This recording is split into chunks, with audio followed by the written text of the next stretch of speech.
Shalom, selamat pagi jemaat Tuhan dimanapun berada. Saat ini saya akan menyampaikan renungan yang berjudul mempercayakan hidup kepada Tuhan Yesus. Nats yang menjadi dasar kita di dalam Bilangan 21 ayat yang keempat sampai yang ke-9. Kita langsung pada inti renungan yang ingin kita bahas bersama-sama. Masa pagebluk pandemi COVID-19 yang sedang marak di Indonesia, bahkan di dunia, ternyata sudah pernah terjadi di masa lampau. Bangsa Israel pernah menghadapi masa pagebluk, wabah, yaitu ular kebun, di mana banyak orang mati binasa di sana karena terpaku oleh ular. Mengapa wabah ini, pandemi ini bisa terjadi dan menimpa Israel? Kalau kita membaca dalam Bilangan, di sana jelas sekali dinyatakan bahwa orang Israel tidak memiliki kehidupan yang bersyukur. Justru mereka malah banyak sungut-sungut dan menentang Tuhan. Kemudian bagaimana pandemi itu, wabah itu bisa berhenti? Kalau kita membaca dalam ayat yang ke-8 dan 9, di sana Tuhan jelas sekali memerintahkan Musa untuk membuat ular tembaga kemudian memancangkannya pada sebuah tiang.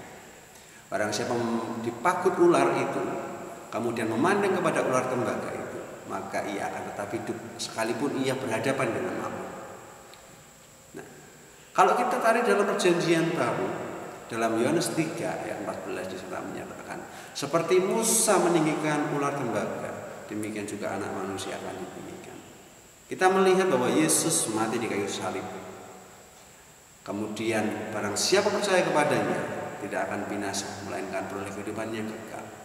Dari sini kita melihat bahwa keselamatan hanya ada di dalam Yesus Kristus. Seberapapun banyak dosa kita, tapi jika kita sungguh-sungguh bertobat dan percaya sepenuhnya kepada Tuhan Yesus, maka kita akan beroleh jaminan keselamatan itu. Nah, seperti kita lihat dunia hari-hari ini pun hampir sama keadaan dengan orang Israel, di mana yang pertama manusia mulai banyak sekali yang tidak mensyukuri akan hidupnya. Mereka menghalalkan segala cara untuk memuaskan kedagingannya. Semakin hari semakin banyak kejahatan di dunia ini, dan pada akhirnya dunia ini sedang menuju kepada kebinasaannya. Yang kedua, kita bisa melihat bahwa ternyata dari sini kita sadar bahwa kita tidak bisa menyelamatkan diri kita sendiri dari kematian. Kita semua dibuat takut olehnya, bukan? Kita semua dibuat khawatir. Nah, sehingga hati nurani kita diarahkan untuk kemudian kita percaya kepada segala sumber kehidupan. Siapa? Tuhan. Kita dipaksa untuk mencari Tuhan. Mari kita perhatikan sebuah perumpamaan yang pernah disampaikan Yesus, yaitu tentang gadis bodoh dan gadis bijaksana dalam Matius 25 di sana. Pertanyaannya adalah, di kelompok manakah kita saat ini? Gadis yang bodoh atau gadis yang bijaksana? Kita sudah disediakan minyak, yaitu Alkitab, petunjuk firman Allah, Alkitab yang kita punya. Nah, sudahkah kita rajin membacanya, tekun membacanya, merenungkannya? Kemudian karena ini adalah minyak kita, sudahkah kita menggunakannya untuk menyalakan pelita hidup kita, melakukan firman Tuhan setiap hari? Kemudian kita bisa memancarkan kasih Kristus melalui setiap perbuatan, tingkah laku kita, bahkan perkataan kita bagi sesama. Atau malah kita justru dengan sengaja meletakkan Alkitab, tidak pernah membacanya, kita dengan sengaja memadamkan pelita hidup kita, tidak pernah lagi mericas kerohanian kita. Hari ini saya katakan kesempatan itu belum hilang. Kesempatan masih ada buat kita. Mari kita gunakan kesempatan yang Tuhan berikan dalam hidup kita ini. Jangan sampai suatu hari kita menyesal seperti gadis yang bodoh karena mereka tidak mempersiapkan minyak untuk menyambut kedatangan sang mempelai, sehingga tidak turut dalam kebahagiaan sang mempelai atau tuannya. Postingan minggu lalu saya menyampaikan tentang bagaimana kita menghadapi wabah ini.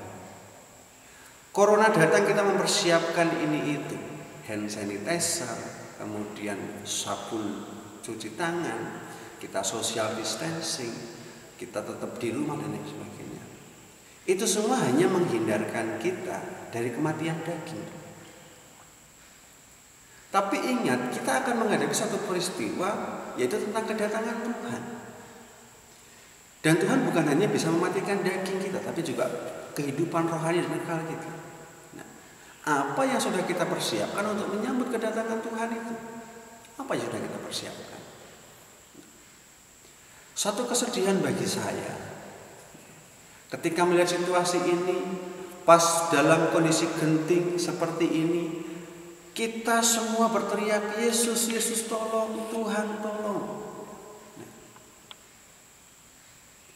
Tetapi pertanyaannya adalah ketika dalam kondisi aman, nyaman, juga sudahkah kita mempersiapkan atau memiliki kehidupan yang kudus?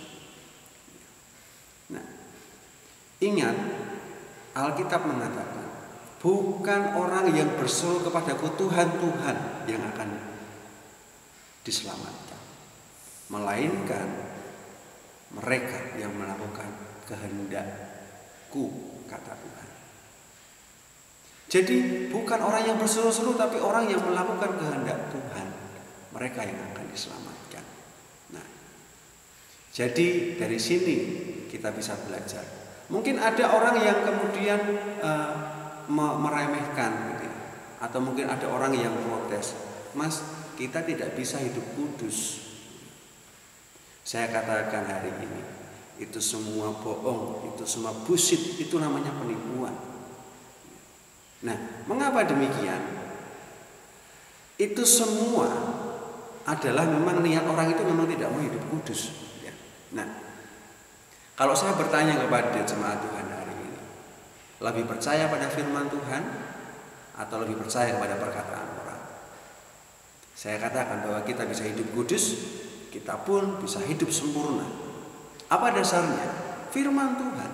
Tuhan Yesus berbicara dalam perjanjian lama sampai perjanjian baru, Tuhan menyerukan hal ini. Dalam perjanjian lama Tuhan menyerukan dalam imamat, kuduslah kamu sebab aku kudus. Sangat jahat Tuhan jikalau mengerti kita tidak mampu hidup kudus, tapi dia memaksa kita atau menuntut kita hidup kudus.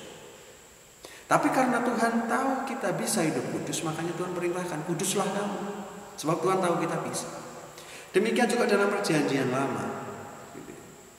Ketika kita sudah menikmati penebusan dalam Yesus Kristus,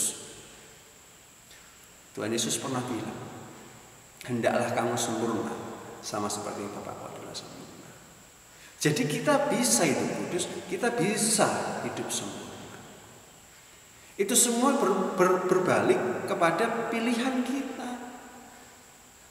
Kamu memilih hidup kudus, kamu memilih hidup sempurna, atau kamu memilih hidup dalam dosa. Itu semua pilihan kita. Kita yang melakukan firman Tuhan, Tuhan Yesus yang menyempurnakan, Tuhan Yesus yang menguduskan. Nah, ini banyak sekali orang belum memahami. Kiranya sungguh-sungguh kita bisa dibuat mengerti akan hal ini. Kemudian bagaimana kita bisa melewati masa pandemi ini?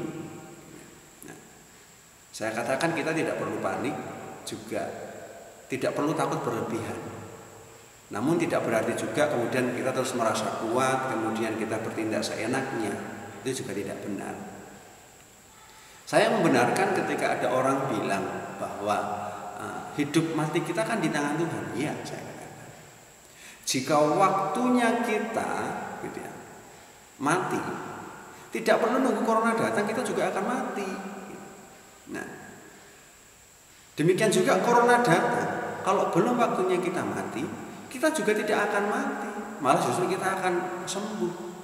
Dan ingat, itu semua karena mujizat, karena kemurahan Tuhan atas hidup kita.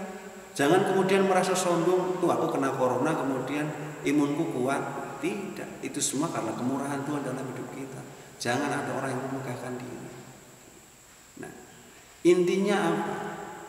dari semuanya ini, kita harus memiliki hidup yang sungguh-sungguh berserah kepada Tuhan. Sebab memang Ia yang mempunyai kehidupan kita.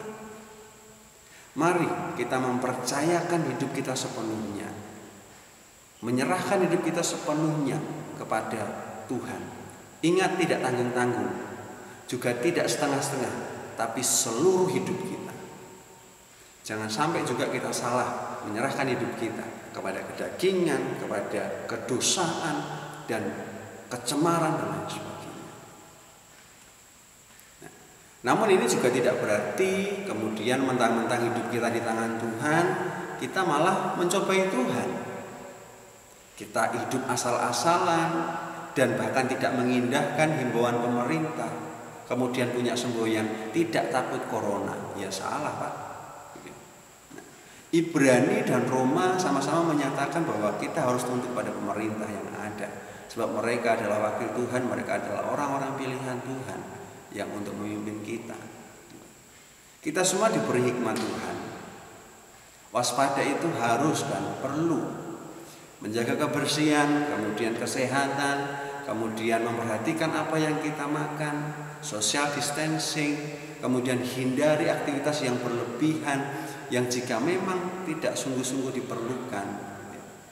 Kemudian segera periksakan hidup kita, kesehatan kita kalau memang merasakan tidak enak badan. Nah, kalau semuanya ini kita lakukan, maka kita bisa melihat ini namanya bukan saja kita taat kepada Tuhan, tetapi kita juga taat kepada pemerintah. Nah, ini baru namanya kita anak-anak terang, kita anak-anak Tuhan. Sebab apa? Hidup kita memancarkan kasih Kristus dan memuliakan nama Tuhan. Kiranya pesan ini menjadikan kita mengerti bagaimana kita harus menyikapi pandemi ini.